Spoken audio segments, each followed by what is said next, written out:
السلام علیکم محترم ناظرین، آئی ہوپ کہ آپ خیریت سے ہوں گے۔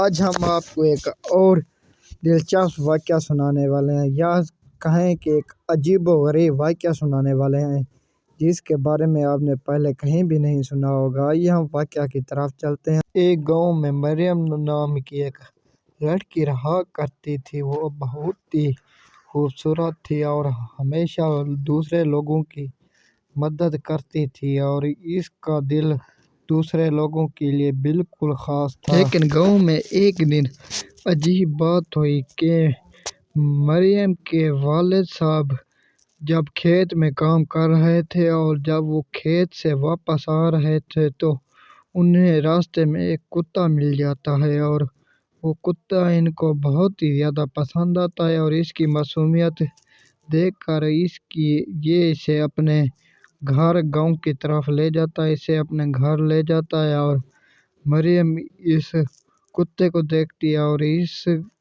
کتے پر اس کا دل پگھلنا شروع ہو جاتا ہے، اور ہمیشہ وہ کتے کے ساتھ زیادہ تر وقت گزارتی ہے اور اسی کے ساتھ کھیلتی رہتی ہے۔ گاؤں والے کے اوپر کسی کے اوپر نہیں بھونکتا اور نہ ہی کسی کے پیچھے بھاگتا ہے، اور ہمیشہ مریم کے ساتھ کھیلتا رہتا ہے۔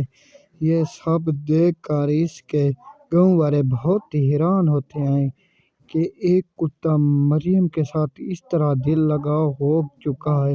گاؤں والے یہ فیصلہ کرتے ہیں کہ اس کی شادی ایک کتے سے کر دی جائے۔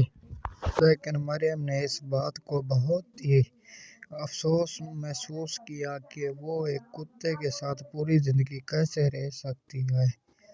وہ کتا اس کا ایک بہتر دوست ہوتا ہے، لیکن ایک دن مریم یہ تسلیم کر لیتی ہے کہ مجھے اپنی زندگی کا ایک حصہ اس کے لیے گزارنا چاہیے۔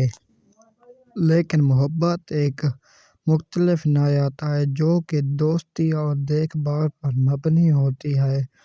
لیکن کچھ دن بعد یہ کہانی پورے گاؤں میں مشہور ہو جاتی ہے کہ مریم نے اس کتے سے شادی کر لی ہے، لیکن یہ شادی کے علاوہ صرف دوست کا رشتہ بناتی ہے۔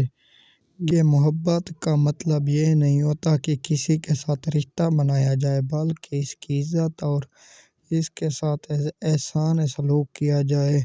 آئی ہوپ کہ آپ کو ہماری یہ کہانی پسند آئی ہوگی۔ اس جیسی مزید کہانیاں دیکھنے یا سننے کے لیے آپ ہمارے یوٹیوب چینل کو سبسکرائب کرنا نہ بھولیں۔